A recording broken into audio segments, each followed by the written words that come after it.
kuvailisin kyllä silleen, että täällä on niin kova meininki, että illasta tulee varmaan ihan älytön, siinä ei ole mitään järkeä.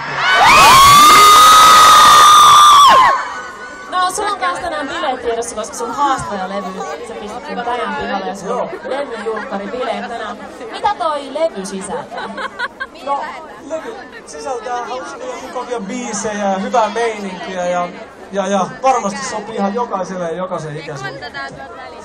No, sulla on tänään noin levyjulkkaribileet, niin mua mietityttää se, että miten sä oot voinut järjestää sen levyjulkkaribileet samalle päivälle Justin Bieberin keikkaan Suomessa.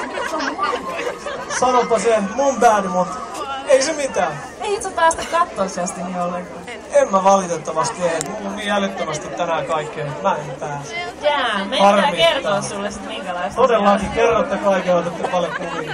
No minkälaista sun levyjulkkaribileistä tulee tänään ole? Kannattaa sinne tulla jatkoon. Kannattaa totta kai. Ja Justinistakin vielä ehtii. Apollos. No niin, mahtavaa. Jotta me päästään sut valmistautumaan illan keikkaan. Juhlimaan tätä uutta levyä. Kiitos. Hieno meininki. Upeasti pitänyt tänään fiilistä yllä ja pitäkää kaverista huolta. Jos näyttää siltä, että kaverilla on vähän huono olo, niin sitten otatte kädestä kiinni ja sanoo, että kaikki on hyvin. Muistakaa syödä, muistakaa juoda. Tuolla on vessat, käyttäkää niitä.